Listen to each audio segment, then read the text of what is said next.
자, 선지자란 누구인가 그랬는데 여기 이제 정정순 권사님 이제 목소리 낭낭하게 오랜만에 오셨으니까 여기 한번 읽어주실래요?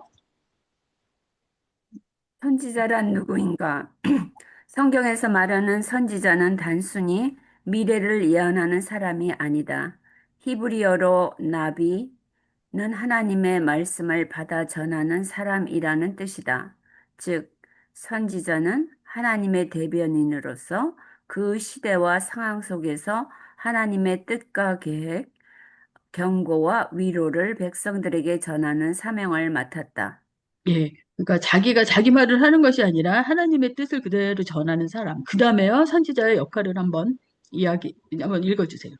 선지자는 크게 두 가지 역할을 감당했다. 1. 하나님의 말씀 선포. 음, 율법과 언약을 기준으로 백성이 하나님께 돌아오도록 촉구. 2. 시대 해석과 경고. 당시 정치, 사회, 영적 상황을 하나님의 시각으로 해석하여 경고와 음, 소망을 동시에 제시함. 음. 그리고 또 중요한 점도, 예. 중요한 점, 선지자는 자기 생각을 말하지 않았다. 여호와께서 이같이 말씀하시니라 라는 선언이 선지서의 중심이다. 네. 그러니까는 모든 선지서에도 다 처음에 시작은 이렇게 여호와께서 이같이 말씀하시느니라. 그래서 이제 그 말씀으로 시작하고 그것을 이제 행할 수 있도록 사람들에게 선포하는 그런 역할을 하는 것이 선지자. 그리고 나비, 히브리어로 나비라고 해요. 제가 이제 다음 주에 또 물어보겠죠. 그리고 하나님의 말씀을 선포하고 그 당대에 그 시대가 굉장히 악했었던 그런 시대에 선지자들이 많이 나왔는데 그 시대에 대한 니네가 뭐 때문에 이렇게 악하고 우상 숭배를 했으면 우상 숭배에 관한 것 아니면은 또 이제 굉장히 타락했거나 왕이 잘못했거나 그랬었을 때 시대에 맞게 그 상황에 맞게 그렇게 또 해석하고 또 아니면은 와닝을 주는 거야. 이렇게 하면은 이제 또 이렇게 안 된다. 너네들 하나님이 그렇게 하지 말라 그랬는데 너네들 여기 와서 이렇게 잘못했다. 그러면서 그런 이제 경고도 하는 그런 일들을 감당하는 게 선지자였어요. 그러면은 이제 선지서란 무엇인가? 이게 김혜석 권사님 차례네요. 예. 네, 선지서란 무엇인가? 구약 성경에서 선지서는 선지자들이 하나님의 말씀을 전한 내용이 기록된 책들을 말한다.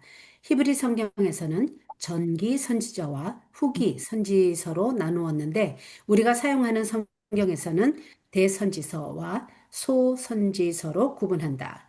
대선지서는 이사야, 예레미야, 예레미야애가, 에스겔, 다니엘. 책의 분량이 많아서 대선지서라 부른다. 소선지서는 호세아부터 말라기까지 12권. 분량이 상대적으로 짧아 소선지서라 부른다. 네, 그래서 대선지서인데 그러면 다니엘은 12장밖에 없고 호세아는 음, 13장까지 됐는데 음, 왜 이렇게 음, 됐냐고 왜 이렇게 차별을 하냐 그러시겠지만 절수가 다니엘이 좀 더 길어요. 호세아가 그렇게 나뉘고요. 또 이렇게 대선지서를 이렇게 장수별로도 이렇게 나눴지만은 원래 이사야가 제일 먼저 대선지자 중에서 150년 후에 이제 예레미야가 합쳐서 그 다음에 그 후대로 에스겔 다니엘은 거의 동시대 사람이니까 이렇게 됐고 그래서 이사야가 66장, 예레미야가 52, 그 다음에 예레미야가 5장, 그 다음에 에스겔 48장, 다니엘 12장 이렇게 돼요. 그다음에 소선지사는 모두 12권이에요. 12권인데 호세아부터 시작해갖고 말라기까지 그래서 12권이지만 여기에 있는 장수를 다 합쳐도 이사야 66장이 안 돼요. 소선지사의 모든 그 장수를 다 더해도 이사야 66장까지는 가지 못한다. 그리고 또 이렇게 이분들의 그 포션이 좀 다르잖아요. 대선지서하고 소선지서. 그랬는데 또 이분들 소선지자들이라고 해서 이게 얕볼 만한 그런 사람들도 아니에요. 그냥 어려워서 정말로 구약의 선지자들이 이렇게 활동했던 그런 시기가 있는데 잠깐만. 이거부터 우리 다시 리뷰하는 그런 입장에서 이거부터 한번 가볼게요. 성경 통독에 관한 이야기를 제가 해드릴게요. 성경 통독했을 때 모세 오경 있잖아요. 모세 오경이 있었잖아요. 그다음에 여호수아 사사기 룻기 나오는데 일단은 사람들이 제일 이제 모세 오경 읽다가 제일 많이 이렇게 포기하는 부분이 출애굽기. 출애굽기에서 저기 뭐지, 황금 송아지 나오고 그 다음에 나와서 이제 성막을 짓겠다고 홍색실, 청색실, 가는 배실 막 이게 음, 20장에서도 나오는데 30 몇 장에서도 또 나오잖아요, 똑같이.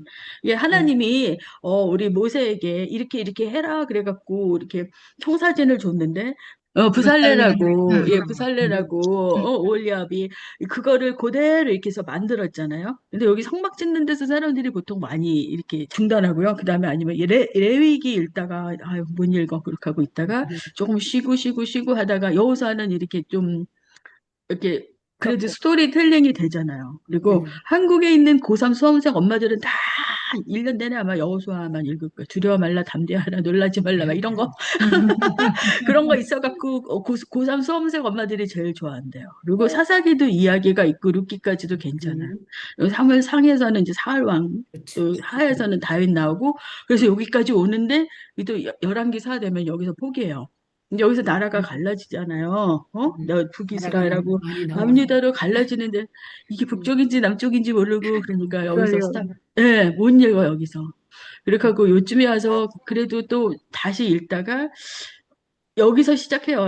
욥기에서 시작하든지 시편 여기 시가서는 또 읽기 시작해요.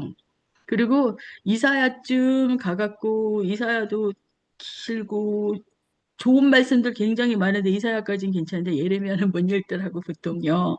그렇게 하고 에스겔은 더 못 읽고 막 음, 예, 뭐 여기서 많이 포기를 하셔요. 다니엘도 12장 중에서 6장 4장으로 나중에 해서 남은 그 다음에 괜찮은데. 안 읽더라고 보통. 어려워. 예, 예. 그렇게 하고, 그다음부터는 이제 계속 이게 잘 안 되는 거야. 못 읽어. 그래서, 미가, 누구지? 미가가? 오바댜서 한번 찾아봅시다. 이러면 여기 못 찾고, 막 다 그래요. 그래서, 그랬는데 보니까 우리가 많이 포기하는 이 부분 있잖아요. 열왕기상, 열왕기하, 이쯤 되면은 벌써 선지자들이 막 등단하시네. 호세아, 음, 아모스, 요나. 왜 선지자들이 이렇게 많이 나왔을까요? 나라가 어지럽고 시대가 상황이 안 불안해. 응, 좋으니까. 응. 맞아요. 시대가 막 이렇게 어지럽고 응, 우상 응, 숭배하고 응, 막 그렇게 하나님의 뜻에서 막 벗어나고 그랬잖아요. 그러니까 그 이유가 뭔지 한번 그것도 한번 우리가 살펴봐야 돼. 그래서 어 엘리야도 있었고 엘리사도 있었는데 왜 안 하세요? 그랬는데 제가 거기다가 교재에다가 뭐라고 썼던가요? 엘리야하고 엘리사? 그러니까 우리가 이번에 배우는 분들은 다 문서 선교사예요. 말하자면 음, 글을 남겼잖아요. 맞아. 글이. 예, 예, 근데 엘리야 얼마나 대단한 저기 뭐지, 선지자예요. 그죠? 응. 엘리사는 더 막 갑절의 저기를 받아갖고서는 영역을 받아갖고 엘리사는 또 굉장한 일을 했는데도 불구하고 자, 본인들이 글로 안 남겼기 때문에, 그분들 거는 안 해요. 그분들의, 이야기를 다루려면 열왕기 상, 열왕기 하 초반까지 가야 되는데, 그걸 역사서에 있어요. 글로 안 남겼기 때문에. 이제 이사야부터 이렇게 가야 되는데, 연대별로 보니까 이분들이 더 호세아, 아모스, 요나가 더 요렇게가 더 먼저 썼다. 그래서 이제 연대 순으로 한번 이렇게 가보려고 합니다. 세월이 약하니까 이렇게 선지자들이 이렇게 나오셔서 지금 여호와께로 돌아가자. 그렇게 하면 안 된다. 그렇게 하면 안 된다. 그러면서 사람들한테 권면하고 권면뿐만 아니라 경고까지 하고 하나님이 또 이렇게 선지자를 세워갖고 또 그 사람들로 인해서 또 예언하게 하는 그런 시간이었어요. 그러니까 이렇게 복잡한 시대였어요. 예. 이때는 사무엘 하 때만 해도 다윗 왕 혼자서 다윗의 리더십이 대단했기 때문에 나라를 통일하고 그리고 또 통일 왕국을 이룰 수 있었던 그런 기이한 지도자였고 모세 오경이나 출애굽에도 보면은 모세가 대단한 지도자였기 때문에 그래도 다 감당했잖아요. 그렇죠. 모세 혼자서 여호수아도 마찬가지고 그리고 또 여기까지 와서도 다윗까지 됐는데 솔로몬 왕부터 무너지기 시작해서 그 아들부터 시작해갖고 나라가 남북으로 갈라지면서 아주 영적인 개강이 막 흔들리고 굉장히 어려워지기 시작할 때 그때 하나님께서 선지자들을 부르셨다. 각 곳에서 부르시고 또 다른 곳 북이스라엘과 유다뿐만 아니라 다른 나라들을 향해서 아수르 제국을 향해서 바벨론 제국을 향해서 에돔을 향해서 예언하게 하셨어요. 그래서 하나님께서 그때마다 불렀어요. 이제 이해하셨어요? 네. 네, 그러니까 성경의 역사를 딱 보니까 선지자들이 제일 많았었을 때가 열왕기상, 열왕기하 요때인데 우리는 보통 여기를 너무 힘들어하고 잘 안 읽어. 그래서 이제 이렇게 선지자들이 따로따로 책을 썼나 봐요. 아니, 다 이런 거 알고 가야지 왜 여기서 포기를 해, 통독을 하다가. 그래갖고 여기서 이제 선지서들을 썼는데 그분들이 뭐 무슨 얘기를 했는지 당시 상황이 어땠는지 우리가 그거에 대해서 공부하려고 합니다. 이제 여기까지는 제가 설명한 거 이해하셨죠? 네. 네. 네. 그러면 우리가 공부 많이 했어요. 바벨론 포로기부터 시작해갖고 믿음의 유산은 아니지만 바벨론 포로기부터 시작해서 우리가 많이 공부했어요. 여러분들이 많이 아는 내용이지만 그래도 다시 한번 이 설명을 다시 할게요. 이렇게 다윗이 그 12지파를 다 이렇게 또 통일해갖고 이렇게 해서 정복 전쟁을 하고 그랬었을 때는 이렇게 땅이 넓었어요. 이스라엘이 그냥 12지파 해갖고 저 위에 유프라테스 강 같이 해갖고 저 밑에 사막까지 해갖고 그 영토가 굉장했어요. 그랬는데 그 아들 솔로몬이 왕좌에 올랐었을 때 성전을 지었죠. 예, 네. 솔로몬 성전을 굉장히 지었는데 짓고 나서 뭐 했어요? 우상숭. 그냥 우상숭배.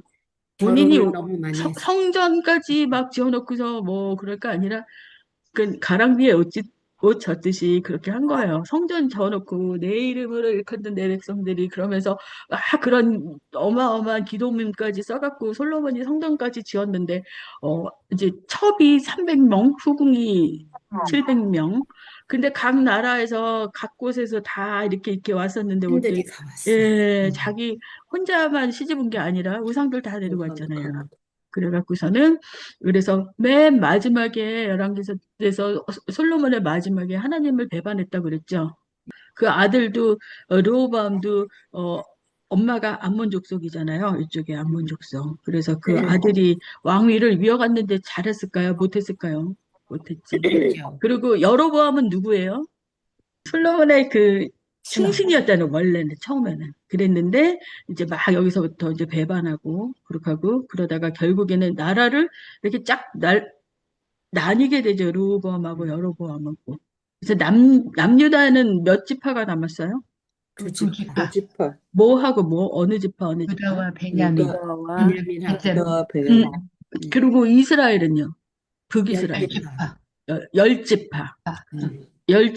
열 지파 다 이름대로 그러면 여러분한테 미안할까봐 한 지파 대표적인 지파가 에브라임 지파. 그렇죠. 에브라임. 그래서 제일 장자 지파니까. 음. 그래서 우리가 선지서를 읽다 보면은 이렇게 나온단 말이에요. 남쪽은 유다야 이렇게 하는데 가끔 이스라엘아 이렇게 안 해, 헷갈리게 안 하고 에브라임아 이렇게도 불러요. 왜냐하면 장자 지파라서 북이스라엘의 장자 지파고 대표성을 가지고 있기 때문에 에브라임아 그랬을 때 북이스라엘의 열 지파를 말하는 거예요. 어떨 때는 이스라엘아 그럴 때는 이렇게 다 원래가 이스라엘이잖아요. 그래서 전체일 수도 있는데 호세아서나 이런 데 딴 때 보면은 에브라임아 하고 이렇게 부를 때가 있어요. 그것은 북이스라엘을 말하는 거고 북이스라엘은 근데 무슨 문제가 있었죠? 우상, 음, 금송아지 분들은. 그 금송아지를 이렇게 숭배를 했었는데 그게 무슨 일이 있었냐면 이렇게 우리 여로보암이 이제 여기서 이렇게 열 지파의 대표가 되고 이 북이스라엘의 왕이 되고 나서 사람들을 꼬시기 시작하는 거예요. 여기가 예루살렘이잖아요. 그러니까 여기까지 갈 사람이 보고만 사람들이 여기 이렇게 재물을 가지고 가서 이렇게 제사도 지내고 막 그러는데 단지파는 사실 산악 지역이잖아요. 우리 갈릴리 호수 가봤지만 갈릴리 호수보다 더 위쪽이 단지파거든요. 그러니까 야 거기서부터 여기까지 소를 끌고 오고 그렇게 하고 여기까지 와서 제사를 지내고 뭘 그래. 그냥 내가 편의를 봐줄게. 그래서 단과 베델에다가 이렇게 저기 단을 쌓죠. 단을 쌓고 아이 그냥 여기 가서 암소를 드리고 그렇게 하고 하나님께 제사를 드려야 되는데 괜찮아, 괜찮아. 내가 금송아지 세워놓을 테니까. 그래서 이것이 다 이게 그냥 여호와라고 생각해. 그러면서 여기다가 금송아지 단을 세워줘요. 그러니까 사람들이 우상 숭배를 했죠. 음. 그렇죠. 우리 다 알고 네. 있잖아. 음. 그래서 저기 뭐지? 열왕기 상하를 읽어보면은 북이스라엘의 왕들이 다 누구의 길로 갔다 그래요? 여로보암의 여로보암의 여로보암의 길. 그러니까 여로보암의 대표성이니까 이 사람이 처음부터 잘못한 거예요. 그래서 여기다가 왜냐면은 이제 여기 가면은 자기가 지금 여기에서 이렇게 패권을 이렇게 잡고 있는데 사람들이 자꾸 예루살렘에 갔다 오면 옛날 생각할까 봐 여기서 이렇게 문을 딱 닫아버리고 가지 마. 그냥 단하고 베델에다가 내가 제단을 만들어서 너네들 여기다 금송아지 이렇게 세워줄 테니까 여기 와서 이렇게 하게 해. 그래서 하다 보니까 재밌는 거예요. 거기다가 제사장들도 아론의 후예로 세워야 되잖아요, 원래. 음, 네, 근데 단하고 베델에는 그렇지 않았잖아요. 그냥 아무나 아무나 세우고, 그러니까 그 사람들이 자꾸 사람들이 여기 제사를 지내러 오고 이러면서 하나님께 하려고 재물을 갖고 오고 갖다 주니까 돈도 생기고 막 그러다 보니까 소 안 잡아도 되잖아요. 희생양 같은 거 안 해도 되잖아요. 그러니까 얼마나 신났어요. 그러니까 제사장 여기 북이스라엘의 제사장부터 타락하고 거기다가 이후에 아합 왕이 누구랑 결혼했어요? 이사벨. 이세벨은 두로의 시돈의 그 적인데 그 사람이 섬겼었던 그 우상이 뭐예요? 아스, 바알과 아세라잖아요. 밝았어. 바알과 아세라. 응. 아니 너네들 애굽에서 우상 섬기지 말라고 이곳에 와서 율법 지키고서 잘 살라고 그랬는데 벌써 솔로몬이 성전까지 다 지었건만 이렇게 해서 전부 타락을 해갖고 금송아지까지 세운 것뿐만 아니라 여기다가 바알과 아세라까지 섬겨요. 어? 여로보암부터 시작했고 그 이후에 계속 갔기 때문에 북이스라엘 왕들은 선한 왕이 하나도 없다 그랬죠. 다 악했다 그랬죠. 다 여로보암의 길을 갔다 그랬죠. 그러다 보니 나라가 완전히 엉망이 된 거예요. 돈은 좀 벌었대요. 그랬는데 완전히 여호와 신앙도 조금씩 이렇게 가지고 가면서 왜냐면은 이 금송아지가 여호와다 이렇게 하면서 여기다가 단과 베델에다 제단을 쌓는데 그뿐만 아니라 엘리야 엘리사 때는 보면은 바알의 그 제사장들도 만만찮게 많았죠. 450명, 400명 450명. 이래갖고 그래갖고서는 온 나라가 다 우상 숭배 이렇게 하고 그리고 또 원시 종교의 그 문제가 뭐예요? 어, 이렇게 뭐 금송아지 정도가 아니라 아세라나 바알을 위해서 이 신전을 이렇게 만들어서 거기서 신전 제사할 때 뭘 해요? 그 인신제사. 나쁜 짓들 하지.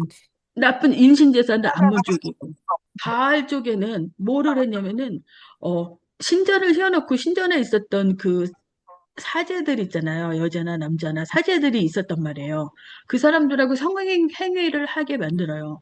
그래서 음란하게 신을 섬기잖아요. 왜냐면은 바알과 아사랴가 풍요의 신이기 예. 때문에 바람의 신과 그리고 땅의 신과 그래서 그 신들을 즐겁게 하기 위해서 거기서 신전에서 사제들과 성행위도 하고 그러니까 나라가 온통 썩은 거죠. 그렇죠.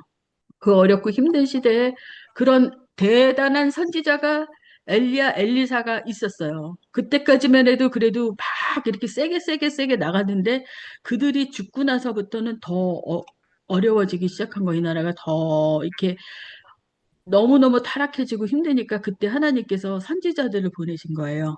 그래서 안 되겠다.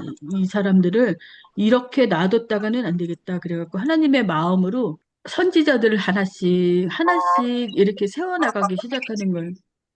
나라가 이렇게 분열되고 나서 분열 왕국 시대 때 하나님이 오바댜, 요엘, 요나, 아모스, 호세야, 미가, 이사야 이렇게 부르고요. 그 다음에 남 왕국에 이제 또 남유다도 막 타락하기 시작하는 잖아요. 북이스라엘 이렇게 타락하기 시작하니까 뭐 거의 같은 나라인데 뭐 거의 동시에는 아니었어도 북이스라엘이 타락하기 시작하고 나서 조금 있다가 남유다도 이렇게 그 길을 갔잖아요. 그 악한 길을 갔기 때문에 하나님께서 선지자들 이렇게 부르기 시작하는 거예요. 그래서 그때 나훔, 스바냐, 에레미야, 하박국 이렇게 있었고 바벨론 이제 포로로 갔었을 때는 우리 이제 또 다니엘, 에스겔 그리고 또 그때 이제 쓴 저기가 예레미야, 애가를 그때 썼고 그때 예레미야가 썼는데 그냥 이렇게 따로 띄워놓기도 해요. 근데 이 사람이 뭐 저기를 떠난 건 아니었고 바벨론 포로기 이후에는 돌아와서 학계 스가랴 말라기가 있었는데 그래서 이제 또 이렇게 쓰기도 하고 그래서 조금 복잡한 것 같지만 안 복잡하게 제가 말씀을 드리고 설명을 해드리려고 합니다. 네. 선지서의 핵심 메시지, 선지서의 중심 주제는 다음 세 가지로 요약할 수 있다. 회개 축복, 죄에서 돌아와 하나님께로 돌아오라는 부름, 심판 경고, 불순종과 우상숭배에 대한 하나님의 공의, 회복과 소망, 메시아와 하나님의 나라를 통한 구원의 약속. 선지자들의 메시지는 2000년이 지나도 여전히 유효하다. 그들은 단순히 미래를 예측하는 사람이 아니라 하나님의 시선으로 현재를 해석하고 바른 길로 인도하는 영적 지도자였다. 선지서를 공부하는 것은 당시의 역사와 사건을 아는 것을 넘어 하나님의 마음을 배우고 우리의 삶에 적용하는 과정이라고 할 수 있다. 그래서 그 어렵고 힘들 때 그런 시기마다 하나님께서 선지자들을 불렀다고 이렇게 보시면 돼요. 그렇죠? 그래서 이제 오늘 이제 호세아, 요엘, 아모스 할 건데요. 그래서 왜 연대기별로 해갖고 소선지사로 이제부터 시작할 거고 호세아, 요엘, 아모스부터 할 건데 그랬는데 보면은 사실 호세아가 뭐 제일 처음 써진 그 소선지서도 아니에요. 뭐 어떤 학자들에 따라서 요엘, 요나가 먼저 썼다 그러고 뭐 아모스가 먼저 썼다 그러고 호세아가 제일 처음은 아니고 아마 한 네 번째쯤 된다고 그랬는데 제일 먼저 호세아를 제일 처음으로 놨는데 왜 그랬을 것 같으세요? 호세아가 참 이게 좋은 그런 이제 선지서로서 어떤 이렇게 샘플도 되고 그 주제가 여호와께 돌아가자는 그런 내용으로 썼어요. 그래서 소선지서에 소선지서가 모두 12개인데 12개 중에서 가장 서론이 된다. 가장 샘플이 되고 핵심이 된다는 게 그래서 호세아예요. 그래서 이렇게 배치를 이렇게 한 것 같아요. 대선지서에서는 뭐 이사야, 예레미야가 에스겔 이렇게 됐는데 이렇게 썼어도 양이 점점 작아지고 있지만 그래도 이사야도 그 연대기가 이사야부터 시작해서 그 다음에 한 150년 후에 예레미야, 그 다음에 예레미야에서 한 25년 후에 에스겔, 다니엘 이렇게 나오는 것처럼 이것도 연대가 이렇게 가는데 어떤 사람들 학자에 따라서 연대 순서가 조금 다르긴 하는데 그랬는데 사실 정확한 날짜를 그 연대를 잘 몰라요. 요엘이나 요나. 그래서 그냥 호세아 이 순서도 이것도 연대 순서가 거의 비슷하다고 보면 된대요. 그 구역 학자들이. 그러니까 막 여러 가지 설들이 있잖아요. 아니다. 요엘서는 나중에 쓴 거다. 뭐 미리 썼다. 뭐 나중에 썼다. 이런 얘기도 많은데 서선지서를 처음에 이렇게 정경화됐을 때가 4세기 정도 초대교회 때 이제 성경이 정경화가 됐다 그랬잖아요.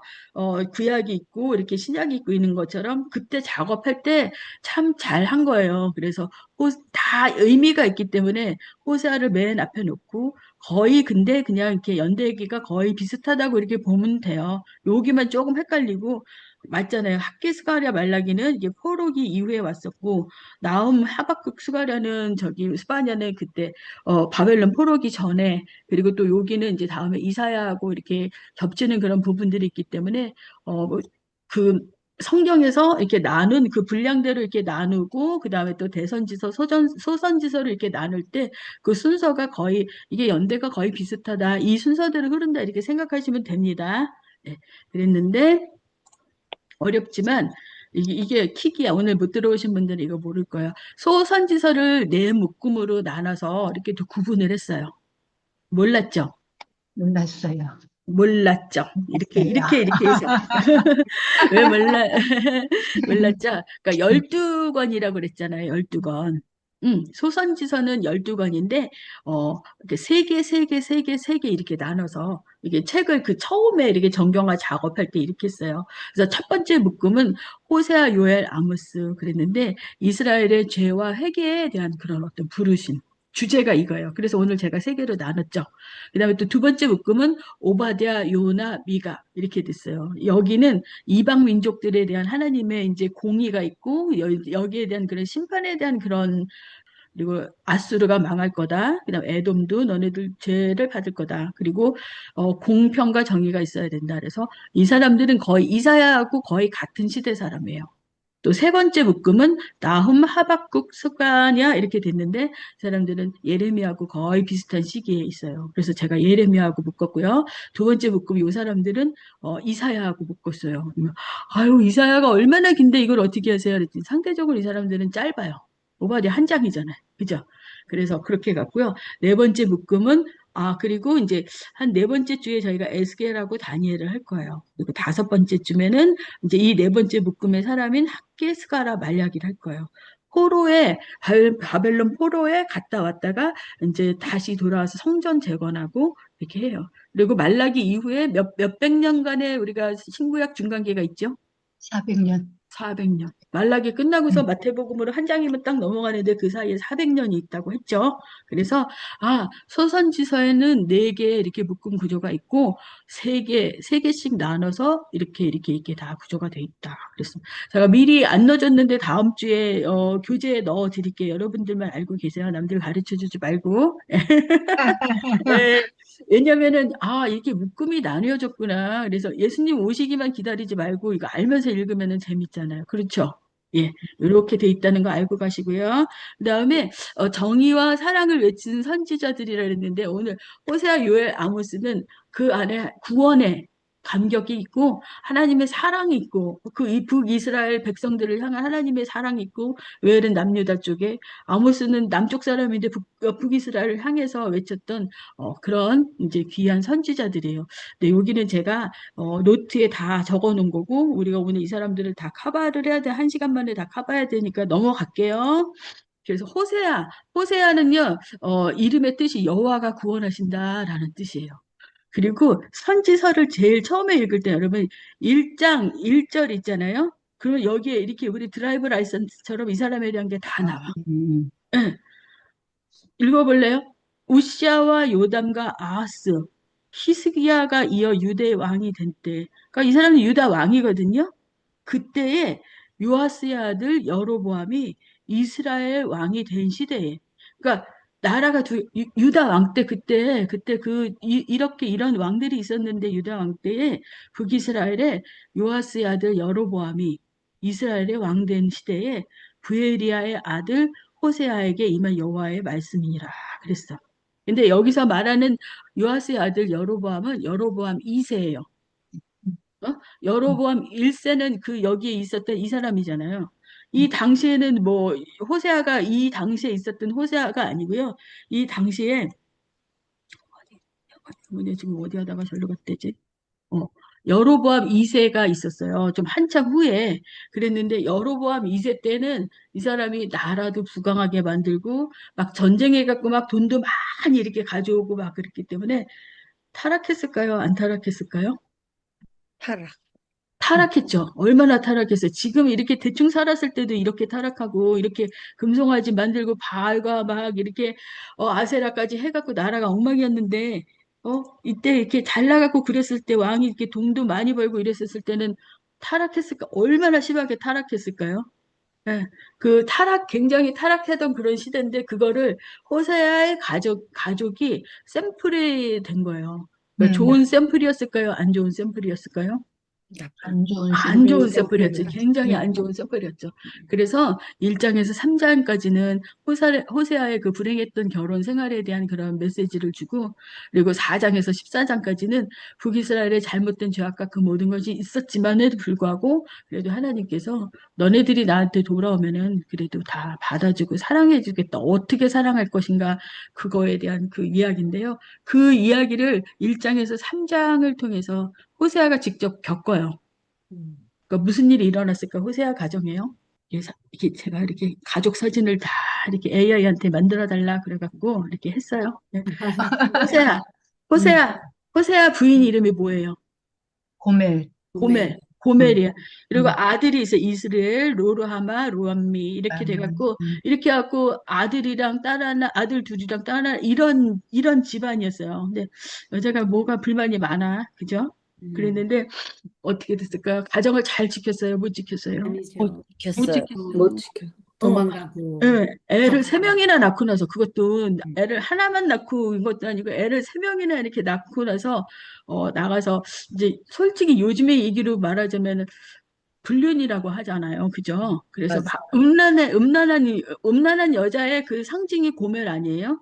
그래서 네. 애도 있고 남편도 이렇게 멀쩡한데 밖에 나가서 막 이렇게 이 사람 저 사람 이렇게 막 팔고 막 그렇게 하고 그랬었던 여자란 말이에요.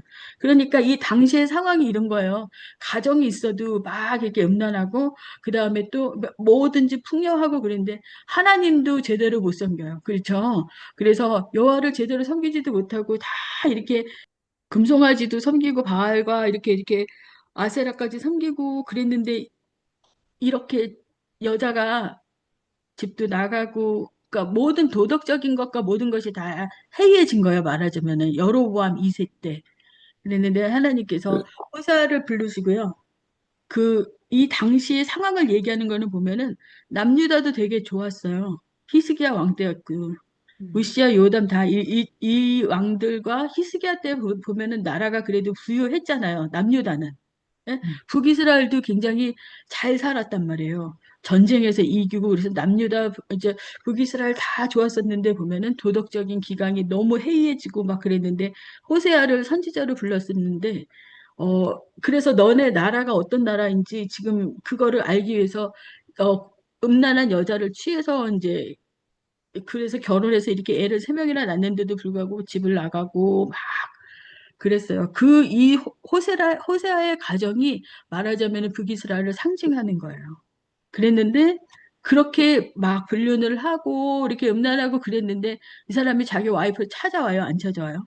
찾아와요. 찾아요. 자, 음. 그 이야기 아주 그 진지한 이야기를 아주 재밌는 이야기를 누가 좀 읽어주시겠어요? 음. 하나님의 사랑을 드러낸 호세아의 결혼. 하나님은 여기부터.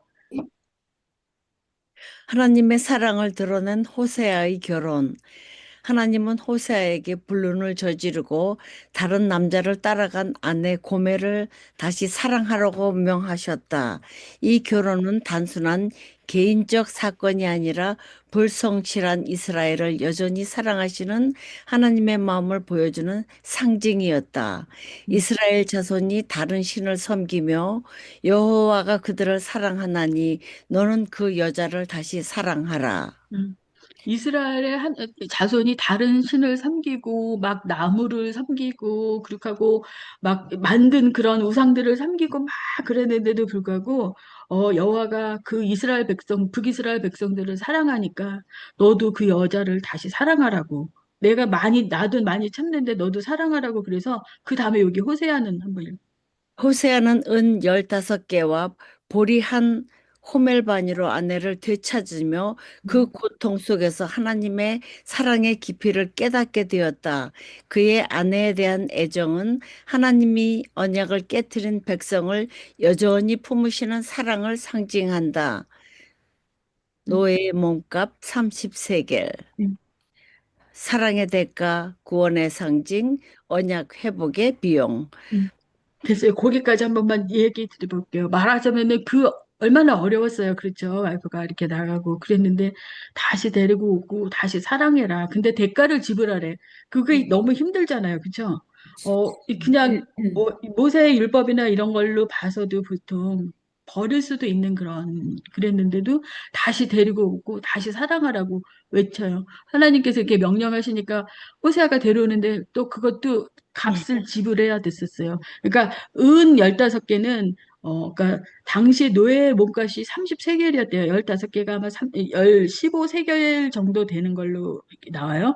당시 노예가 그 30세겔을 저기를 내면은 완전히 프로 자유의 몸이 되는 그런 값이래. 노예의 몸값이 30세겔인데 그 큰 돈의 반값을 지불하고 보리 한 호멜 반으로 아내를 되찾아야 돼요. 그리고 그러면서 사랑해야 된대요. 그런 게 하나님께서 사람을 사랑하는 하나님께서 그 타락한 이스라엘을 사랑하는 그런 상징으로 보여준 거예요. 그래서 그러니까 기억하셔요. 고멜과 그리고 또 자식들도 있었고 그렇게 하고 집 나갔었던 여자를 다시 찾아오려고 이렇게 그 값을 지불하고 다시 왔는데 그것은 여호와께서 얼마나 그 북이스라엘 백성들을 사랑하는지 그래서 그럼에도 불구하고 사랑하시는 주님의 그 은혜를 알게 하기 위해서 이 가정을 샘플로 본 거예요. 그래서 여기도 좀 읽어주세요. 호세아서는 하나님의 헌신적이고 인내하는 사랑의 진수를 보여준다. 하나님은 죄를 미워하시지만 결국에는 회복을 원하시는 분이다. 누가 지혜가 있어 이런 일을 깨달으며 여호와의 도는 정직하니 의인은 그 길로 행하리라. 예. 그래서 좀 어렵긴 한데 이 앞쪽에 호세아의 그 가족의 이야기를 보면서 다시 값을 치르면서 그 여자를 데리고 오고 그러면서 얼마나 아파요. 그럼에도 불구하고 이 사람이 이렇게 다시 돌아와서 가정을 이룰 수 있는 거. 하나님께서 우리 인간을 사랑하시고 안타까워하시고 그 마음을 우리가 알게 하기 위해서 이 가정을 샘플로 썼어요. 자, 봅시다. 그래서 어 호세아서를 전체적으로 봤을 때는 이게 핵심을 이렇게 보면 주전 8세기 정도에 썼다 그러고 북이스라엘의 여로보암 2세 때 썼다 그러고 이 호세아서의 어떤 상징은 호세아가 고멜과의 그런 어떤 관계 속에서 그 음란하게 있었던 그런 결혼 생활이었지만 그게 하나님과 지금 현재 북이스라엘과의 그 어떤 관계를 이야기하는 거고 그래서 그 당시에 어떤 문제가 있었냐면은 종교가 혼합되고 또 바알을 숭배하고 영적으로도 또 음행한 거예요. 하나님을 섬겨야 되는데 그렇지 못했던 거. 그래서 이 음행의 그 문제를 하나님께서 다루시는 거고 그래서 그렇지만 여기에서 있었던 그 굉장한 메시지는 죄보다도 하나님의 사랑이 더 크고 심판하시지만 회복을 기다리시고 그 언약의 신실함을 나타낸다. 그래서 이 호세아서의 그 전체적인 그런 이제 스트럭처는 이렇습니다. 그리고 여기는 제가 읽을게요. 회복과 희망, 호세아서의 마지막 부분은 이스라엘이 심판을 받겠지만 결국 하나님께서 그들을 회복시키실 것이라는 약속으로 가득 차 있어요. 내가 병 고쳐 그들의 패역함을 고치리니 내가 저희를 즐거이 사랑하리라. 나의 진노가 그에게서 떠났음이니라 하는 14절의 맨 끝에서 본 것처럼 내 진노가 저들을 떠났어. 그리고 그들이 그럼에도 불구하고 내가 그들을 사랑하리라 하는 하나님의 그 약속의 그 메시지가 있어요. 그리고 호세아서에서 가장 이렇게 제일 키가 되는 그런 메시지가 이건데 내가 내게 장가들어 영원히 살되 공의와 정의와 은총과 긍휼히 여김으로 내게 장가들어 진실함으로 내가 내게 장가들리니 내가 여호와를 알리라 하는 것처럼 이런 죄악이 있고 그리고 또 여호와를 떠나고 혼합스럽고 그다음에 또 영적으로 음행하고 물질주의적이고 너무너무 타락했었던 그 상태에 있었던 북이스라엘 향해서도 그래도 내가 너를 사랑하는데 어떻게 사랑하냐면 내가 내게 장가들어 영원히 살되 공의와 정의와 은총과 긍휼히 여김으로 내가 장가를 들겠다.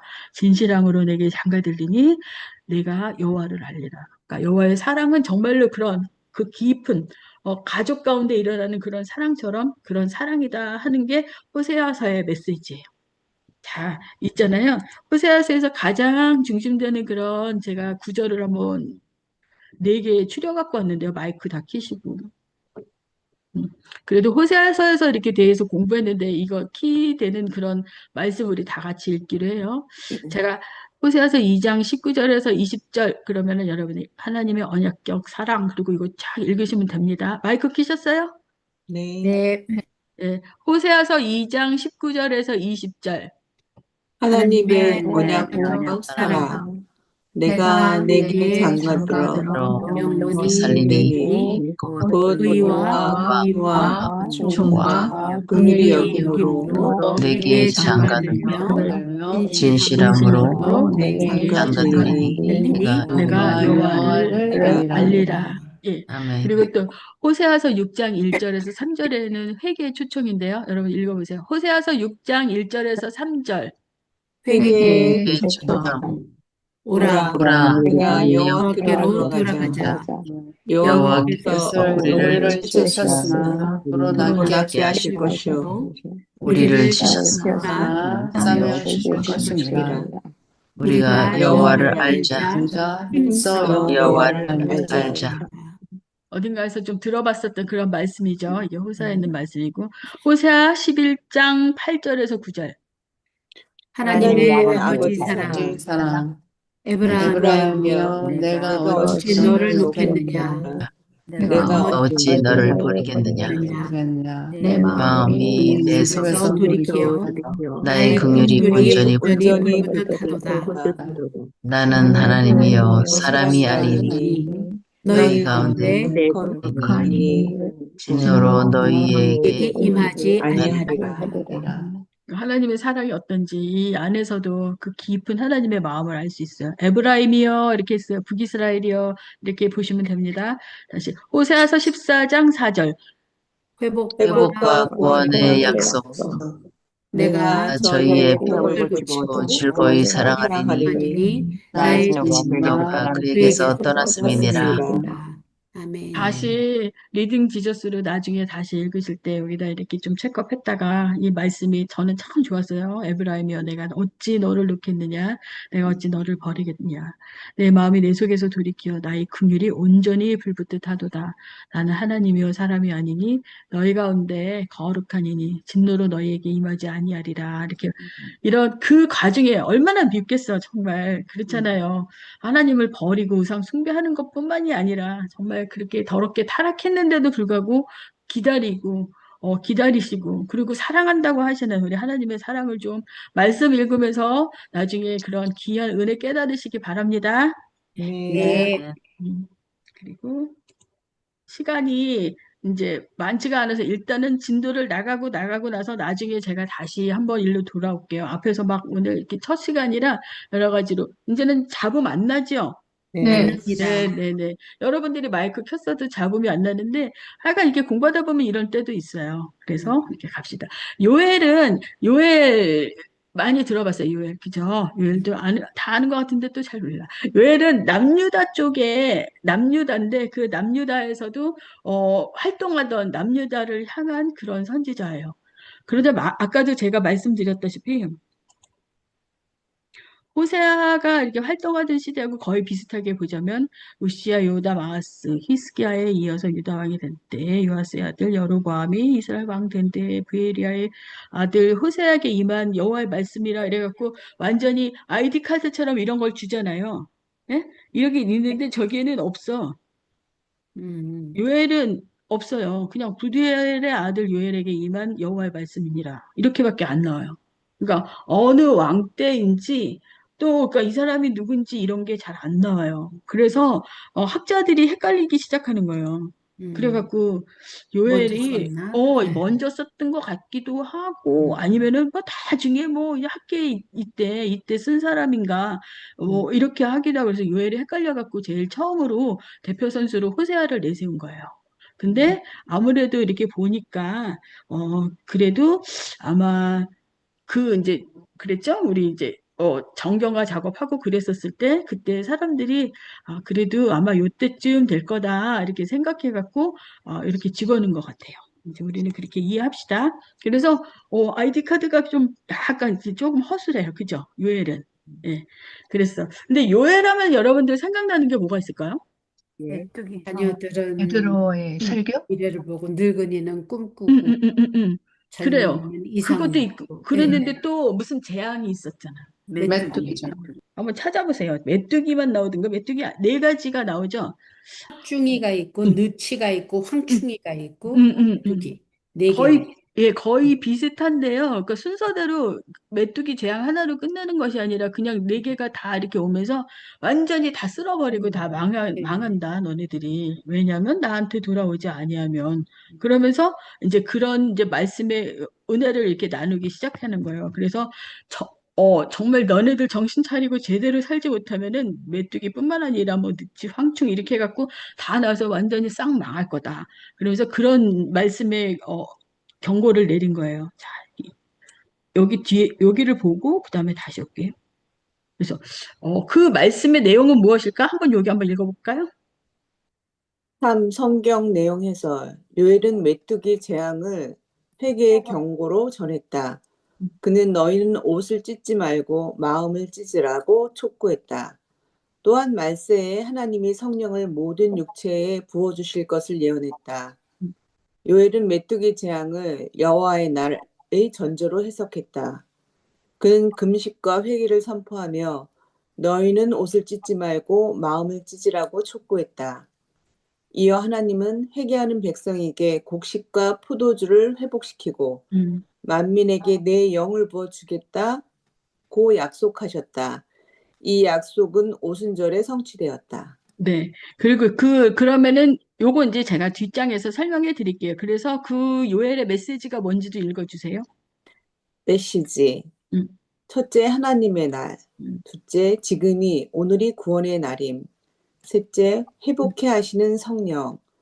넷째, 주의 이름을 부르는 모든 자에게 음, 구별 없이 임할 성령. 재난은 하나님 앞에 돌아갈 기회가 될 수 있다. 음, 성령의 부으심을 사모해야 한다. 음. 두 가지 해석 포인트. 첫째, 문자적 해석. 실제적 메뚜기로 추정. 2. 상징적 해석. 아수르와 바벨론의 침공을 상징. 그래서 아수르가 북이스라엘을 침공했을 땐 다 망하고 다 흩어지고 또 사마리아인이 되고 바벨론이 이렇게 침공했었을 때는 전부 다 남유다 백성들이 다 이렇게 끌려가고 그리고 다시 돌아오는 것처럼 그런 상징적인 해석일 수가 있고 완전히 아니면은 실제적으로 메뚜기로 추정해서 그 다 없어지는 그런 일을 겪을 수가 있다고 그랬는데 우리가 이렇게 한번 다시 위에를 생각해 보면 그랬는데 특별한 죄가 안 나타나는 거예요. 여기서는 호세아에서는 보면은 우상을 숭배했고 간음했고 그렇게 하고 너네들이 타락해서 막 그랬는데 요엘에는 또 특별히 어떤 죄악이 오지를 않아, 나오지를 않아. 뭐 때문에 메뚜기가 오는지 그런 게 확실하지는 않아요. 그렇지만, 그래서 학자들이 헷갈리기 시작하는 거예요.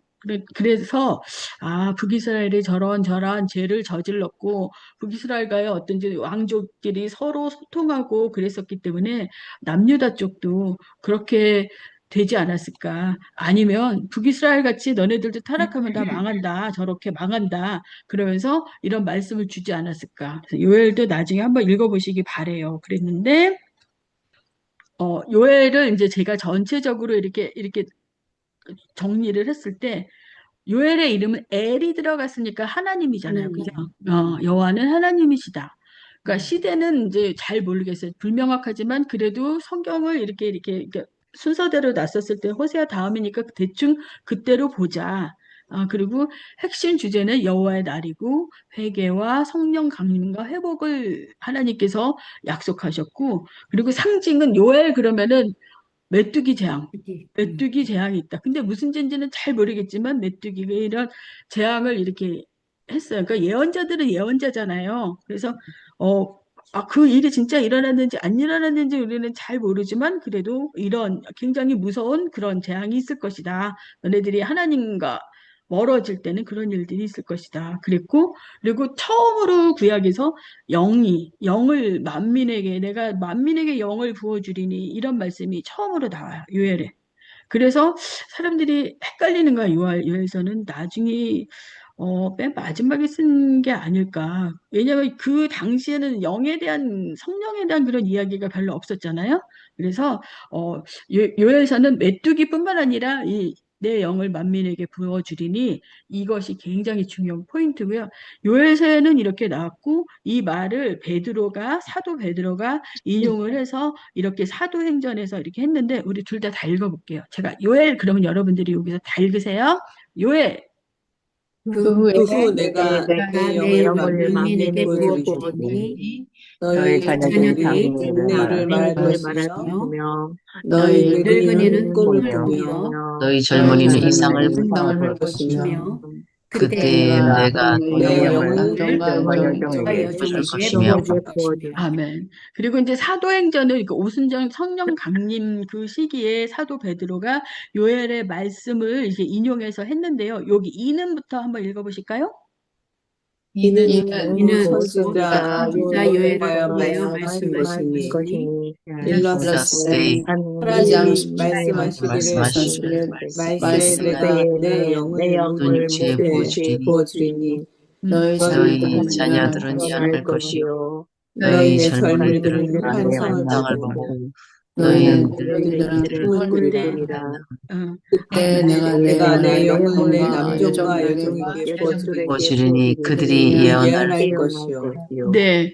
그러니까 이 당시에 성령 강림하고 그랬었을 때 이 말씀을 여기에 딱 이렇게 잘 이렇게 해석해서 올린 걸 보면 이 말씀이 굉장히 그래도 그 당시에 많이 읽었었던 그런 말씀이라고 우리가 볼 수가 있죠. 그런데 이제 여러분들이 요엘서 그러면은, 나 몰라, 메뚜기밖에 몰라, 그러면 안 되고요. 이 말씀이 성령에 관한 그런 말씀이고, 사도행전에서 사도 베드로가 인용했다, 이렇게 해야 돼. 근데 내가 다음 주에 시험을 볼 건데, 우리 여기서 뭘 볼지 한번 같이 내려보자.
그러니까 요엘서를 생각할 때는 메뚜기 재앙과 이 이 찬양을 생각하시면 돼요. 내가 한번 이거 외워보실래요? 그러면은 못 외워도 노래를 외우시면 외우시잖아요. 그죠?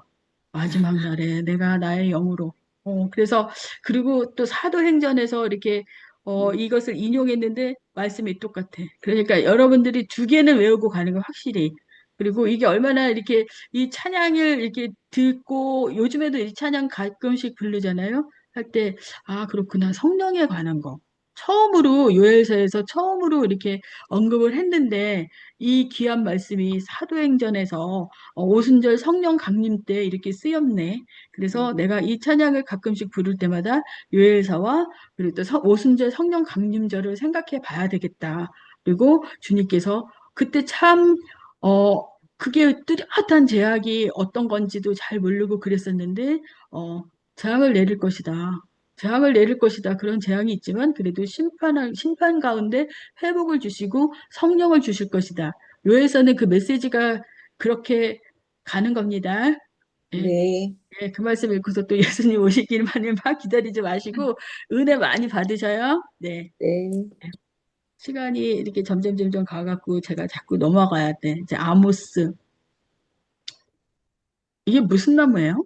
여기서 열매가 있는? 뽕나무, 음. 그리고 여기에 또 양들이 있죠? 네, 양, 양. 목자, 그러니까 양치기. 음. 나는 뽕나무를 재배하는 양치는 목자인데 아마샤가 물어봤거든요. 나중에 북이스라엘의 사기꾼 같은 그 제사장이 있었어. 아마샤가. 그랬는데 와갖고서 막 열심히 남쪽 사람이 북쪽에 와갖고 막 이렇게 경고를 하고 그러니까 너 누구냐? 그랬더니 너 선지자냐? 그랬더니 선지자가 아니라 나는 뽕나무를 재배하는 목자이온데 그래서 아모스 그럴 때 제가 그림으로 이렇게 딱 들이대면은 여러분들 이렇게 딱 보면은 아셔야 되는 거예요, 아모스. 네. 아모스 갈게요. 자, 여기 이름 뜻부터 해갖고 한번 누가 읽어봅시다. 제가 물 한 잔 마시게. 이름 뜻 무거운 짐진 자.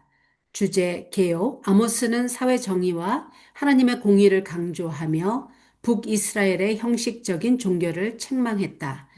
아모스서는 구약 성경의 12소 예언서 중 하나로 남유다 출신의 선지자 아모스가 북이스라엘을 향해 하나님의 심판 메시지를 선포한 책이다. 그는 본래 목자이자 뽕나무 재배자였으나 하나님의 부르심을 받아 활동한 예언자였다.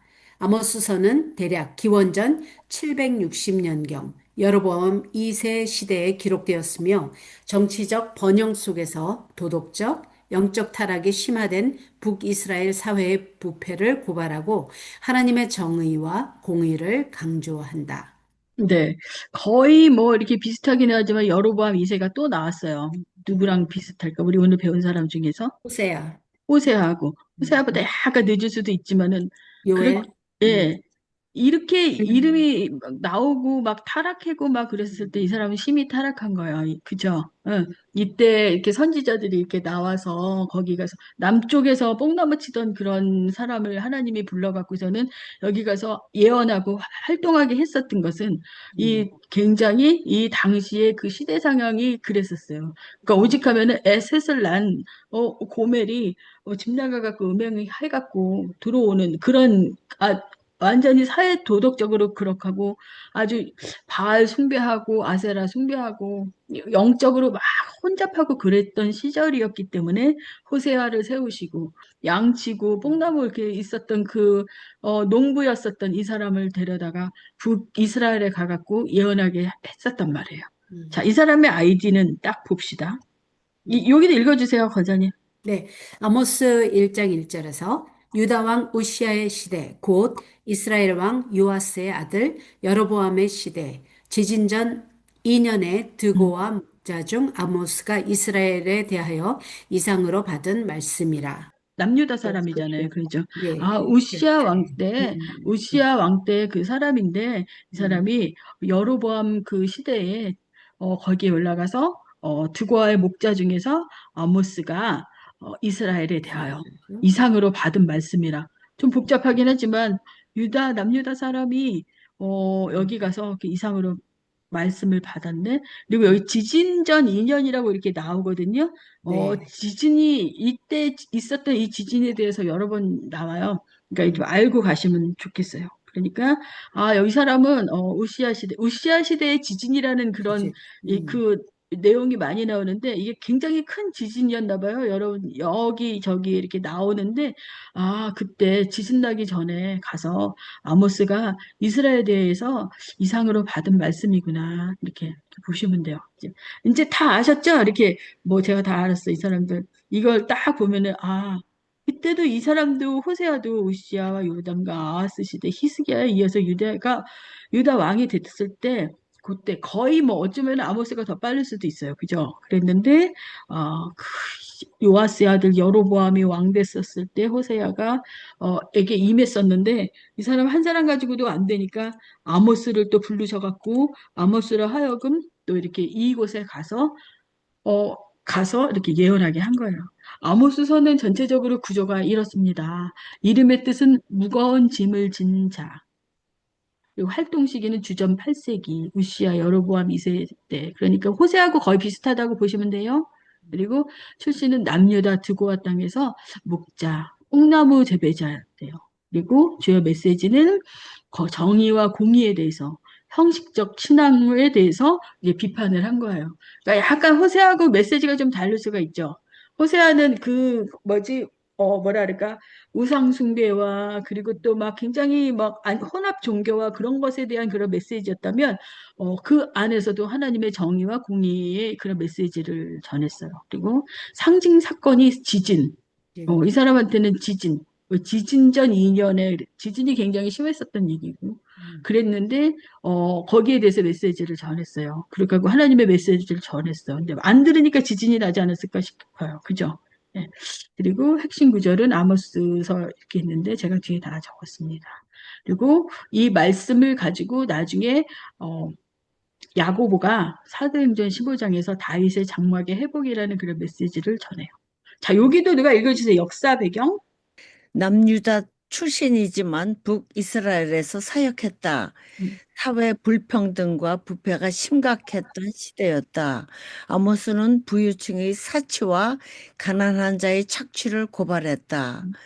그는 너희는 여호와를 찾으라 그리하면 살리라고 선포하며 제사와 노래보다 정의를 물같이 공의를 마르지 않는 강같이 흐르게 하라고 요구했다.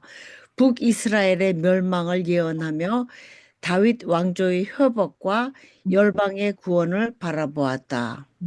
그러니까 조금, 그러니까 호세아 사학은 약간 좀 이렇게 좀 뭐랄까, 사회적. 메시지, 예, 음, 예, 좀 다르죠. 사회 정의. 그래서 음, 얼마나 이렇게 사회 정의가 안 좋았냐면, 그 북이스라엘에 돈 많은 사람들은 너무 많아서 막 여름 궁정을 짓고 막 이렇게 뭐랄까, 사치하고 그랬어요. 그래서 뭐 바산에 사는 암소들아 이러면서 또 이렇게 너네들은 그렇게 잘 먹고 막 그렇게 잘 지내는데 그런데 가난한 사람들은 굉장히 가난하단 말이에요. 그러니까 어 얼마나 가난한 사람들도 많고 그런데 우상 숭배하고 그것도 모자라서 사회적 정의도 이제 잊어버리게 생긴 거예요. 빈부격차가 너무 심해지니까 너네들 그렇게 하면 안 된다. 그래서 정의를 물같이 하게 마르지 않는 강같이 흐르게 하라 하면서 하나님의 메시지를 이렇게 전해요. 자, 여기 성경 내용 해설은 아모스서는 크게 세 부분으로 나눌 수가 있어요. 서론 부분과 결론 부분으로 이제 나누고 이제 다섯 부분으로 나누는데 내용적으로 볼 때도 처음에는 이 나라 저 나라 뭐 두로는 어쩌고 뭐 저쪽에는 어떻고 하면서 심판을 여덟 개국에 대한 어떤 심판에 대해서 일곱 개국이나 유다와 같이 이렇게 해서 유다와 이스라엘을 같이 해서 일곱 개국 정도로 8개국이나 7개국 이렇게 생각할 수 있는데 그곳에 하나님의 심판이 임하리라. 그래서 거기에 대한 그런 메시지를 먼저 주고 그 다음에 중간에 어떠한 니네들이 잘못했는지 그래서 사회적 정의도 잊어먹고 제대로 다 타락해갖고 사회가 이게 무너졌기 때문에 거기에 대한 그런 메시지를 준 거예요. 그래서 아모스는 오직 정의를 물같이 공의를 마르지 않는 강같이 흐리게 할지어다. 그래서 아모스는 조금 달랐어요. 자, 우리 아모스에 있는 그런 말씀들 우리가 아까처럼 우리 읽어봅시다. 성경을 이렇게 펴놓고 할 시간이 없기 때문에 제가 아모스 5장 24절 그러면 여러분들 나오시는 거예요. 시작. 아모스 5장 24절. 정의와 정의와 공의의 공의의 강. 강. 오직 오직 정의를 정의를 물같이 물같이 공의를 공의를 마르지 마르지 않는 강같이 않게 흐리게 할지어다. 할지어다. 아모스 3장 2절. 선택의 책임. 책임. 내가 내가 땅의 모든 모든 족속 족속 중에 중에 너희만 알아나니 하나니 그러므로 그러므로 내가 내가 내가 너희 모든 죄악을 죄악을 너희에게 너희에게 벌하리라. 벌하리라. 아모스 7장 14절에서 15절. 선지자의 부르심. 나는 나는 선지자도 선지자도 아니요 선지자의 선지자의 아들도 아니라. 아니라 나는 나는 목자여 목자여 콩나물을 재배하는 재배하는 자라. 여호와께서 나를 그를 데려다가 가서 가서 내 내 백성 백성 이스라엘에게 이스라엘에게 예언하라 하셨느니라. 하셨느니라. 아모스 9장 12절. 회복의 회복의 약속. 약속. 그날에 내가 내가 다윗의 다윗의 무너진 무너진 장막을 장막을 일으키고 그 틈을 틈을 막으며 막으며 그 그 허물어진 허물어진 것을 것을 일으켜서 예전과 예전과 같이 세우리라. 네. 그래서 아모스서에서는 그래도 우리가 좀 많이 읽고 암송하는 그런 말씀들이 있어요. 그래서 오직 정의를 물같이 하라, 공의를 마르지 않는 강같이 흐르게 할지어다. 그래서 호세아서하고는 거의 비슷한 시기지만 조금 뭐가 다르다. 그리고 선지자의 부르심이라고 해서 나는 목자여 뽕나무를 재배하는 자라 이랬지만 자, 여러 번 얘기했지만 아모스서는 구약에서 문체가 제일 좋대요. 무슨 시인처럼 썼다고 합니다. 그 오리지널 그 원본으로는. 그래서, 나는 목자의 뽕나무를 재배하는 자야. 나는 아무것도 아니야. 그럼에도 불구하고 나를 불러서, 나 남쪽에서 목자고 뽕나무 재배하고 그랬었는데, 오직 하면 나를 불러다가 하나님께서 나를 선지자로 이렇게 세워서, 너의 북이스라엘 가서 예언하라고 하겠니? 그러면서, 거기에 대해서 대고 하는 건데, 이게 굉장히 유명한 말이에요. 그러니까, 이것도, 뽕나무 재배하고 목자고 그러면 딱 나와야 돼요, 아모스. 예, 그리고 그래서 또 이 말씀도 되게 유명해요. 그날에 내가 다윗의 무너진 장막을 일으키고 남북으로 나뉘어졌는데 남북으로 나뉘고 나서 너무 나빠져 갖고 더 이상 돌아올 길이 없을 정도로. 그래서 예전에 다윗이 정말 하나님을 너무 사랑하고 하나님을 너무 좋아하고 그렇게 하고 예배하고 그런 거 좋아했었는데 다시 한번 너네들이 남유다 북이스라엘이 합쳐져서 그래서 나를 이렇게 제대로 예배하는 그런 날이 오기를 바라면서 이런 말씀을 줬어요. 우리 여기 한번 다시 읽어볼까요? 시작. 그날에 내가 다윗의 다윗의 다윗의 무너진 무너진 장막을 장막을 일으키고 그 그 틈을 막으며 그 허물어진 것을 일으켜서 예전과 예전과 같이 같이 세우리라. 세우리라. 이 말씀을 나중에 사도행전 15장에서 야고보가 인용을 했어요. 다윗의 무너진 장막을 일으키고 이렇게 했어요. 그랬는데 다윗의 무너진 장막을 일으키고 이것 때문에 이 예언 때문에 누가 오셨어요? 예수님이 오셨죠. 예수님께서 오셨어요. 네.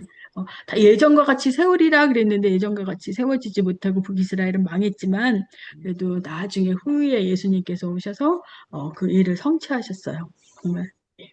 이렇게 해서 이제 한번 이렇게 쫙 훑어봤는데 아까 좀 정신없이 나갔었기 때문에 앞에부터 한번 살짝 그 슬라이드 하나씩 보면서 우리 좀 다시 한번 깊이 들어가기로 해요. 예. 괜찮으시죠? 네, 네, 여기부터 들어갈게요. 여기는 왜 이때 이렇게 선지자들이 많았을까요? 여기는 다윗 시대에도 없었고, 모세오경 시대에도 없었고, 여기. 나라가 부패. 솔로몬 때부터 시작해서 분열왕국 시대 때 너무 부패하고 음, 타락하고 음, 그리고 우상들이 많이 나타나고 그래서 하나님께서 선지자들을 보내셨다. 경고하시고 네, 회개하고 돌아오라고. 그랬는데 우리 이제 공부하다 보니까 색채가 달라요. 그죠? 호세아하고 요엘하고 아모스의 색채가 달라요. 그렇죠? 그래서 네. 호세아를 통해서 어떤 거에 대해서 예언하셨죠? 호세아 가정을 생각하라 했죠. 호세아는. 네. 타락하고 다시 사랑해 음. 주시고 다시 사랑해 그 당시에 이렇게 사회생활에서 가장 안 좋았었던 게 뭐냐, 우상 숭배였고, 숭배. 우상 숭배했는데 나라 기강이 무너지고 영적인 기강이 무너졌기 때문에 음란을 행했는데 그 호세의 가정이 샘플이라고 그죠? 집 나간 그 정도로 그런 일까지도 일어나서 가정이 다 붕괴가 되고 그랬는데도 다시 돈 주고 이렇게 다시 데려왔는데 그렇게 나를 떠난 내 백성들이 그렇게 떠났어도 하나님이 대가를 지불하면서도 내가 너희들을 그렇게 데리고 올 거고 내가 너희를 사랑한다. 호세아서 메시지는 그겁니다. 예. 네. 자, 요엘 갑시다. 요엘은 어디? 두 번째, 자녀들은 예언할 것이 좀 전에 영을 찬양. 주고 응. 근데 그다음에 장소. 남유다 남유다 사람. 그리고 특별한 뭐가 있었어요? 죄악에 대한 것도 없었어. 그쵸? 없었어요. 상황이 없었는데 심판 메뚜기 있어요. 그랬는데도 굉장히 너네들의 죄악 때문에 다 없애버릴 거야. 그러면서 메뚜기부터 시작해갖고 느치, 황충 다 나왔지. 다 없어지게.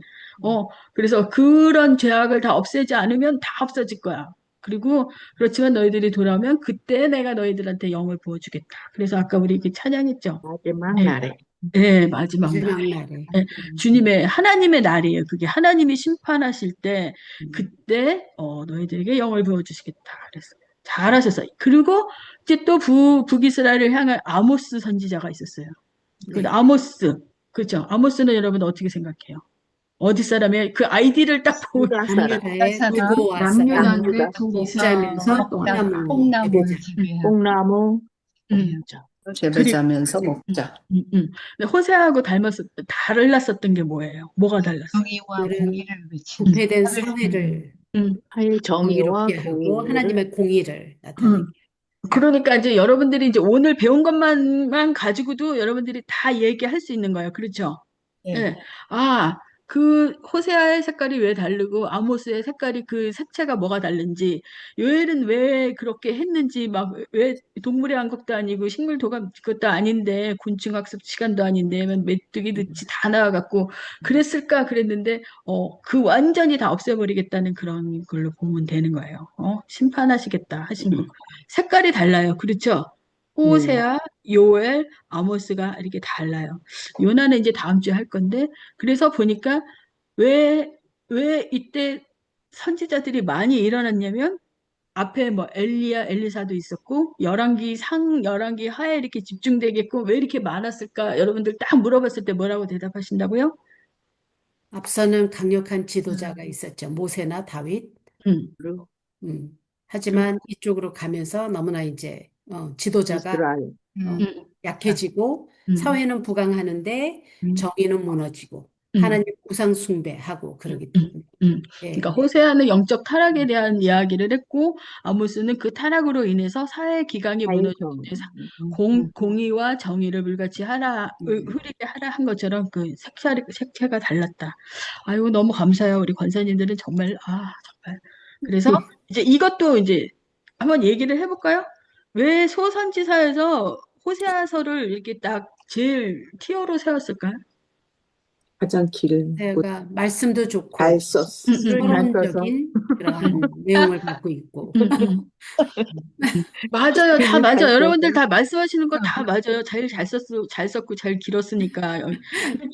분량은 스가랴서도 14장이고 똑같은데 음, 이 시간이 달라 완전히. 여기는 포로기 이후였기 그치. 때문에. 예. 그리고 호사야서에서 여호와께 돌아오라. 아까 우리 찬양했었잖아요. 그랬던 네. 거 불렀던 것처럼 호세아서의 주제가 다시 나한테 돌아오고 그러면 내가 사랑하겠다. 너희를 다 용서하고 사랑하겠다. 그 메시지를 맨 처음에 호세아를 티어로 세워놓고 그 다음에 다 이렇게 약간씩 다르고 사회 정의가 있고 성령에 대한 이야기, 뭐 에돔이 망하고 막 그런 이야기지만 호세아서에 다 있다. 그렇게 생각하면 되고 이게 여기는 순서가 좀 헷갈릴 수가 있어서 잘 모르기 때문에 그래서 정경을 만들 때 이렇게 했는데 이 순서가 거의 맞다. 사회적으로 시대적으로 거의 이 순서대로가 연대별로도 맞는 것 같고 이사야, 예레미야, 에스겔, 다니엘도 이게 이제 시대적으로 이렇게 맞는 것 같다 이렇게 생각하시는데요. 여러분들만 알고 계세요? 네. 그래서 음, 소선지서는 이거가 제일 킥이야. 이거를 남들은 잘 몰라요. 저기 뭐 다른 권사님, 다른 장로님 잘 몰라. 우리만 알고 가자고요. 소선지서는 네 묶음 구조로 돼 있다. 세 개씩 나눠갖고 네 개로 나뉜다. 그런데 첫 번째 묶음에서는 죄와 회개에 대한 그런 어떤 부르심에 관한 것이고 두 번째 다음 주에는 이방 민족. 잘했죠? 에돔, 아수르 이런 곳에 대한 그런 심판에 대한 메시지, 그리고 또 세상이 이렇게 바뀌었기 때문에 왜냐하면 누구지? 이사야 선지자도 벌써 이방 민족에 대한 어떤 선교적인 그런 메시지가 있기 때문에 그 동시대에 하나님의 어떤 그런 어떤 인사이트와 하나님의 그런 메시지가 있어요. 그래서 두 번째 묶음은 이렇게 나고 세 번째 묶음 나움 하박국 스바냐 여기는 예레미야하고 동시대 남유다 멸망 직전이어서 하나님의 남유다에 대한 하나님의 심판과 의인과 그리고 또 믿음에 관한 거. 네 번째 묶임은 포로기 이후에 어떤 이제 성전 재건했잖아요. 그리고 신앙주 재건하고 그랬는데 거기에 대한 메시지. 그래서 1번하고 4번에는 완전히 메시지가 다르죠. 네. 첫 번째 시대가 묶음과 음, 달라. 그리고 시기도 첫 번째 묶음도 호세야, 요엘, 아모스가 달라요. 그죠? 음, 예, 그냥 그래서 이게 까만 거는 글씨고 하얀 거는 이게 이렇게 되고 여기 너무 어려워 이제 안 하실 거죠? 다 알아. 그죠? 메뚜기 음, 나오면 딱 요엘 그리고 음. 여기 또 음태가 그 고멜 나오면 호세야 그리고 뽕나무 나오면 아모스 여러분들 다 아셔요. 그죠? 네, 감사합니다. 그리고 하룻밤 잠을 잊어버리고 하룻밤 잠은 못 잊어버리게 할게 다음 주에 퀴즈를 아주 내가 세게 내면 되죠. 이거를 계속 소선지서 나올 때마다 이렇게 하면 어, 어, 알게 되죠. 외우게 되겠죠, 거의. 네. 왜냐하면 성경 순서대로 우리가 가는 거니까. 그렇죠? 예, 그래서 이렇게 외우잖아요. 저기 뭐지, 성경 목록과 그래갖고 창세기, 출애굽기 이렇게 하고 다니엘, 호세아, 요엘, 아모스 이런 거 옛날에 불러봤어요? 안 불러봤어요? 불러봤죠. 앞에 부분만 기억나고 음, 중간부터 잊어버리죠. 그러니까 이제 음. 이제부터는 다니엘부터 다니엘, 호세아, 요엘, 아모스, 오바댜 여기 이렇게 해갖고 이제 하고 가셔야지. 좋아요. 아멘. 게스가라 말라기. 맞아요, 맞아요, 맞아요. 그래서 이제 여기 그 부분, 정말 나 갑갑하고 답답했었던 그 부분인데 여기가 나의 보물이 있다. 이렇게 알고 가시면 됩니다. 그리고 요나 마미. 자, 여기 맨 처음에 아까 시작했을 때 선지자를 히브리어로 뭐라고 한다? 나비. 나비. 나비야 하는 것처럼 음. 나비. 그리고 이제 또 선지자 역할 두 가지. 하나님의 하나님의 말씀 말씀 전하고 시대 해석과 와, 경고. 경고. 시대 해석과 경고 그랬는데 우리 호세아, 요엘, 아모스의 그들의 그 얘기를 잠깐만 했어도 보니까 당시의 정치와 사회적인 거, 영적인 음. 상황을 하나님의 시각으로 해석해서 경고와 소망을 동시에 제시했다. 맞아요, 안 맞아요? 네. 맞아요. 맞아요. 예. 그럼 다음 주에 또 내가 뭘 낼 거야 다 가로치고 막 이렇게 해갖고 이거를 다 가로치고 막 왜 그치? 그러세요? 해갖고 전도사님 뭘 뭐와 뭐 가로치는데 뭐와 뭐가 정신사납다, 뭐였는지 정신사나워. 예. 누구의 시각으로 해석해서 이거 다 해갖고 아니, 퀴즈 내고 오면 공부 내가 제대로 가르쳤는지 여러분들이 열심히 했는지 다 알아. 그리고 제일 중요한 거는 선지자는 자기 생각을 말하지 않았다. 예, 자기 생각을 말하지 않아서 하나님의 하나님께서 하라는 얘기만 했어요. 그러니까 남쪽에서 뽕나무 치던 사람도 데려다가 거기 가서 이 말을 하여라. 여호와께서 이같이 말씀하시니라. 이게 제일 중요해요. 선지서에는 다 이게 먼저 나와요. 그리고 그 말을 받아서 거기서 이제 선지자가 그 말을 전하는 거예요. 그러면서 전하고 본인의 그 생각을 선지서에 쓴 거예요. 그렇죠? 다 기억하셔야 돼요. 다음 주에 안 잊어버리면 안 돼요. 그리고 대선지서가 있고 소선지서가 있는데 제일 안타까운 사람이 제가 얘기했죠. 엘리야하고 엘리사라고. 왜 글을 안 써서 그 대단한 사람들이 이게 문서를 남기지 않아서 왜 그랬을까 그런 생각이 좀 들어요. 그랬는데 그래도 제일 많이 기억하잖아요. 제일 많이 기억하죠. 엘리야의 네. 하나님 이러면서 그랬는데 대선지서가 있고 소선지서가 있고 그렇게 하면서 또 여기도 대단한 사람들인데 한번 이렇게 배워볼 만하죠. 그렇죠. 소선지서도 이렇게 있고 그래서 대선지서는 그냥 예레미야 애가가 있긴 하지만 4개로 네 보고요. 개. 소선지서는 12개로 보고 12개. 그리고 3개씩 해갖고 네 묶음으로 나뉜다. 여러분들만 알고 계세요. 예, 그래갖고, 이렇게 돼 있다. 그러니까, 내가 이렇게, 요 정도면은 읽어볼 만하다 하실 거예요. 그렇죠? 그리고, 아까 여기가, 이거를 우리 다시 한번 여러분들이 여러분 말로 설명해 주세요. 네. 이 지도. 지금 나하고 공부 많이 하신 분들은 이거 알아야 돼. 정정성 권사님 가만히 계셔요. 왜? 그러면은 이성숙 권사님 마이크 키신 것 같아. 예, 이거 뭐예요? 다윗 시대의 음, 영토? 음, 이스라엘, 음. 음, 그러니까 통일된 유브라데 강부터 밑에 음. 까지 다 하나님께서 주신다고 하는 그 영역 거의 대부분 다. 대단했었던 나라가 음, 나뉘었어요. 네. 나뉘었는데 이제 이렇게 솔로몬 시대부터 그래서 솔로몬 남유다와 음, 북이스라엘로 나뉘었고 예, 나뉘게 된 그 원인을 제공한 사람이 누구라고요? 솔로몬. 솔로몬. 여러분이 그래서 그 성전을 그렇게 잘 지어놓고 맨 마지막에는 거기서 인신제사 드리잖아요. 음. 여호와를 떠나고 그래서 아주 안타까운 일이 그냥 거기서 그 당대에는 솔로몬한테는 나쁜 일이 별로 일어나지 않았어요. 근데 그 이후에 막 타락하고 그렇죠. 타락하고 그러니까 뭐든지 내가 너의 편리를 봐줄게. 그럴 때는 의심을 하셔야 되는 거예요, 여러분들. 여러분 얘기했잖아. 내가 영적으로 막 이렇게 무슨 편리를 봐줄게. 내가 너를 좀 편안하게 해줄게. 그랬을 때 의심을 해야 돼요. 잘못하면 이렇게 될 수가 있기 때문에. 네, 그렇죠. 그래서, 이런 일을 이게 애굽도 아니고 무슨 황금 송아지를 세우고 바알과 아세라를 세우고 그러다 보니까 나라가 타락하고 그래서 선지자들이 이렇게 많이 있었다. 그래갖고 이제 이런 일이 호세아에 대해서 얘기했었고 이 말씀이 굉장히 중요한 말씀들이 있었는데 다 주제가 있다. 그래서 우리가 보면은 성경 암송했을 때 이런 거 많이 암송하면서 다 알고 있었는데 이 말씀이 그 말씀이구나. 하나님이 얼마나 정말 그럼에도 불구하고 사랑하신 주님을 우리가 기억하고 가셔야 되고, 그다음에 아모스에는 정의와 공의, 그다음에 여기서는 호사에서는 하나님의 사랑. 달라요. 예, 약간 뭐가 다르구나. 이렇게 알고 가면 돼. 마지막으로 한번 정리 다시 한번 해드릴게요. 자, 봅시다. 그래서 호세아, 요엘, 아모스 참 나도 지독하지 그랬지. 여기까지 와서 또 이거를 또 반복을 해야 되냐. 다음 주 퀴즈를 위해서.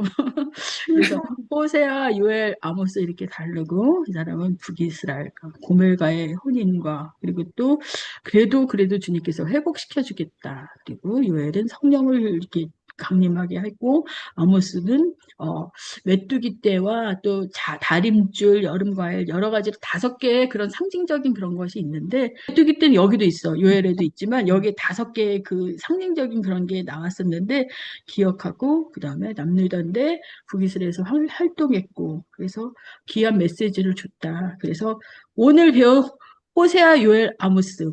그러니까 성경의 그 축약적인 걸로 보면 호욜암이야. 호욜암. 그 이렇게 성경 이렇게 찾을 때 보면은 호세아는 호세아인데 요엘은 요리잖아요. 아모스는 암. 암, 야, 그러니까 이렇게 외워. 호욜암. 뭐 배웠냐? 그러면 이렇게 하고 암. 자꾸 이렇게 축약해서 생각하면서 잊지 마시기 바래요.